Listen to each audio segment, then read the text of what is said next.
ಅಧಿವೇಶನದಲ್ಲಿ ಉತ್ತರ ಕರ್ನಾಟಕದ ಬಗ್ಗೆ ಚರ್ಚೆ ಆಗದಂತ ಹಿನ್ನೆಲೆಯಲ್ಲಿ ಹುಬ್ಬಳ್ಳಿಯಲ್ಲಿ ಡಿಸಿಎಂ ಡಿಕೆ ಶಿವಕುಮಾರ್ ಈ ಬಗ್ಗೆ ಪ್ರತಿಕ್ರಿಯೆಯನ್ನು ಕೊಟ್ಟಿದ್ದಾರೆ. ಬಿಜೆಪಿಗರಿಗೆ ಉತ್ತರ ಕರ್ನಾಟಕದ ಬಗ್ಗೆ ಚರ್ಚೆಗೆ ಆಸಕ್ತಿ ಇಲ್ಲ.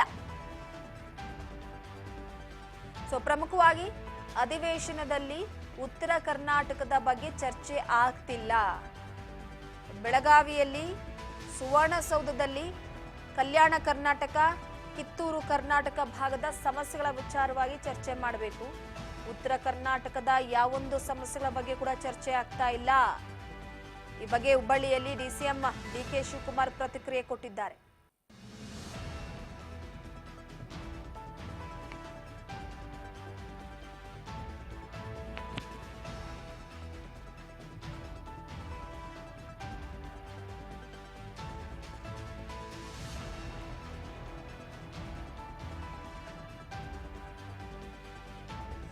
ಬಿಜೆಪಿಗರಿಗೆ ಉತ್ತರವನ್ನ ಕೊಟ್ಟಿರುವಂತದ್ದು ಕರ್ನಾಟಕದ ಬಗ್ಗೆ ಚರ್ಚೆಯ ಬಗ್ಗೆ ಅವರಿಗೆ ಆಸಕ್ತಿ ಇಲ್ಲ. ಪ್ರಹ್ಲಾದ್ ಜೋಶಿ ಅವರನ್ನ ಸಹ ಭೇಟಿ ಮಾಡಿದ್ದೇನೆ. ಬಿಜೆಪಿಯವರಿಗೆ ರಾಜಕೀಯ ಬಿಟ್ರೆ ಏನೂ ಕೂಡ ಬೇಕಾಗಿಲ್ಲ. ಅವರು ಯಾವಾಗ ಅನುಮತಿ ಕೊಡ್ತಾರೆ ಅಂತ ನಾನು ಕೂಡ ಕಾಯ್ತಾ ಇದ್ದೀನಿ ಅಂತ ಒಂದು ಕಡೆ ಡಿಸಿಎಂ ಡಿಕೆ ಶಿವಕುಮಾರ್ ಅವರು ಹೇಳಿಕೆ ಕೊಟ್ಟಿದ್ದಾರೆ. ಅವರಲ್ಲಿ ಒಗ್ಗಟ್ಟು ಇಲ್ಲ, ಅದಕ್ಕೆ ಏನೇನೋ ಮಾತನಾಡುತ್ತಿದ್ದಾರೆ. ಅವರೇನೇ ಚರ್ಚೆ ಮಾಡಿದ್ರು ಕೂಡ ನಾವು ಎಲ್ಲದಕ್ಕೂ ರೆಡಿ ಇದ್ದೇವೆ. ಮಹದಾಯಿ ವಿಚಾರವಾಗಿ ಕೇಂದ್ರ ಅರಣ್ಯ ಸಚಿವರನ್ನ ಭೇಟಿಯಾಗಿದ್ದೇನೆ. ಪ್ರಹ್ಲಾದ್ ಜೋಶಿ ಅವರ ಜೊತೆ ಕೂಡ ಮಾತನಾಡಿದ್ದೇನೆ. ಅವರು ಯಾವಾಗ ಅನುಮತಿ ಕೊಡ್ತಾರೋ ಅಂತ ಕಾಯ್ತಿದ್ದೇವೆ. ಎಲ್ಲ ಪ್ಲಾನ್ ಸಿದ್ಧವಾಗಿದೆ, ಕೆಲಸ ಪ್ರಾರಂಭ ಮಾಡ್ತೀವಿ ಅಂತ ಹುಬ್ಬಳ್ಳಿಯಲ್ಲಿ ಡಿಸಿಎಂ ಡಿಕೆ ಶಿವಕುಮಾರ್ ಅವರು ಹೇಳಿಕೆ ಕೊಟ್ಟಿದ್ದಾರೆ.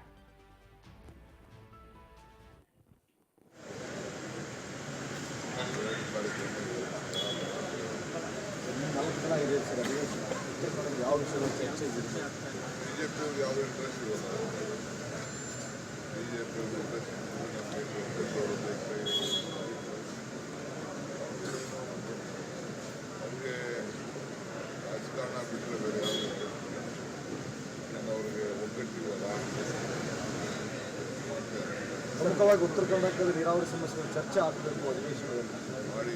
ಎಲ್ಲ ನಾನೇ ನೀರಾವರಿ ಮಾಡ್ತೀವಿ, ಎಲ್ಲ ಮಾಡ್ತೀವಿ. ಅಂತ್ಯ ಯಾವಾಗ ಮಹದಾಯಿ ಕಾರ್ಯಕ್ರಮ ಅಂತ್ಯ ಯಾವಾಗ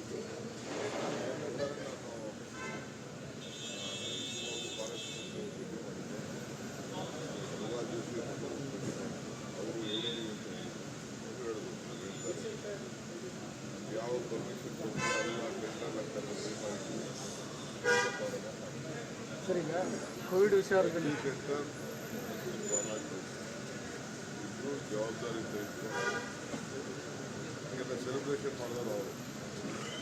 ನಾವು ಕೆಲಸ ಮಾಡೋದು ಅವರು ಒಂದು ಸಣ್ಣ ಫಾರೆಸ್ಟ್ ಪರ್ಮಿಷನ್ ಸಿಗ್ತದೆ ಅನ್ನೋದು ಕಾನ್ಫಿಡೆನ್ಸ್ ಕಾಣ್ತದೆ.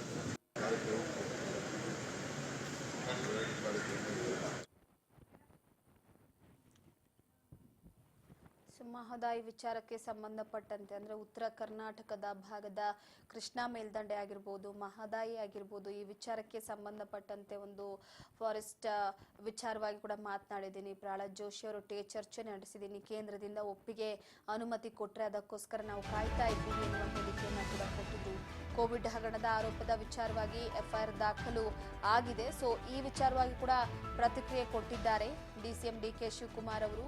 ಬಿಜೆಪಿ ಸರ್ಕಾರ ಅಧಿಕಾರದಲ್ಲಿದ್ದಂತಹ ಸಂದರ್ಭದಲ್ಲಿ ಕೋವಿಡ್ ಅನ್ನುವಂಥದ್ದು ದೊಡ್ಡ ಹಗರಣವೇ ನಡೆದು ಹೋಗಿತ್ತು. ಆ ಹಿನ್ನೆಲೆಯಲ್ಲಿ ನ್ಯಾಯಾಧೀಶರಾದಂತಹ ಕುನ್ಹಾ ವರದಿ ಕೊಟ್ಟಿದ್ದಾರೆ. ಅದರ ಮೇಲೆ ಎಫ್ಐಆರ್ ಆಗಿದೆ ಅಂತ ಇದ್ರ ಬಗ್ಗೆ ಒಂದು ಕಡೆ ಉತ್ತರವನ್ನ ಕೊಟ್ಟಿದ್ದಾರೆ.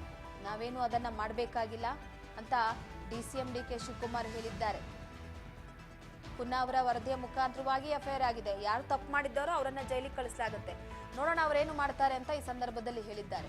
ಒಂದು ಯಡಿಯೂರಪ್ಪನವರಾಗಿರ್ಬೋದು, ಬಸವರಾಜ ಬೊಮ್ಮಾಯಿ ಅವರಾಗಿರ್ಬೋದು, ಶ್ರೀರಾಮುಲು ಅವರಾಗಿರ್ಬೋದು, ಅದಾದ ನಂತರವಾಗಿ ಮತ್ತೊಂದು ಕಡೆ ಡಾಕ್ಟರ್ ಕೆ ಸುಧಾಕರ್ ಆಗಿರ್ಬೋದು. ಸೊ ಇವರೆಲ್ಲರೂ ಕೂಡ ಕೋವಿಡ್ ಹಗರಣದಲ್ಲಿ ಭಾಗಿಯಾಗಿದ್ದಾರೆ ಅಂತ ಕುನ್ನಾ ಅವರು ಕೊಟ್ಟಂತ ವರದಿ ಮುಖಾಂತರವಾಗಿ ಎಫ್ಐಆರ್ ಆಗಿದೆ ಅಂತ ಈ ಸಂದರ್ಭದಲ್ಲಿ ತಿಳಿಸಿದ್ದಾರೆ. ಸರಿ ವಿಧಾನಸೌಧದಲ್ಲಿ ಕೋವಿಡ್ ಎಫ್ಐಆರ್ ಆಗಿದೆ. ಅದರಲ್ಲಿ ಕೂಡ ಯಾರ ಹೆಸರಿದೆ? ಕೇವಲ ರಾಜಕಾರಣಿಗಳು, ಅಧಿಕಾರಿಗಳು ಮಾತ್ರ ಮೆನ್ಷನ್ ಮಾಡಿರುವಂಥದ್ದು. ಬಿಜೆಪಿ ಮೇಲೆ ತಮ್ಮ ಸರ್ಕಾರ ಗಂಭೀರ ಆರೋಪ ಮಾಡಿದೆ. ಯಾರು ಬಿಜೆಪಿಯವ್ರ ಮೇಲೆ ಹೇಳೋದು ಅವ್ರು ರಿಪೋರ್ಟ್ ಕೊಟ್ಟಿದ್ದಾರೆ, ಅದರ ಮೇಲೆ ಅವ್ರು ಕೊಟ್ಟಿದ್ದಾರೆ. ನಾವೇನು ಅದನ್ನು ಮಾಡಬೇಕಾಗಿಲ್ಲ. ಅದು recommendation of some report FIR ಹಾಕಿದ್ದಾರೆ. ನೋಡೋಣ ಅವ್ರೇನೋ ಮಾಡ್ತಾರೆ. ಸರಿ ವಿಧಾನಸೌಧದಲ್ಲಿ ಕೋವಿಡ್ ಎಫ್ಐಆರ್ ಆಗಿದೆ. ನಾವೇನು ಅದನ್ನ ಮಾಡಬೇಕಾಗಿಲ್ಲ, ಅವರೇ ಎಲ್ಲವನ್ನ ನೋಡ್ಕೊಳ್ತಾರೆ. ಪುನಃ ಅವರು ಏನು ವರದಿಯನ್ನ ಕೊಟ್ಟಿದ್ದಾರೋ ಅದ್ರ ಮೇಲೆ ಒಂದು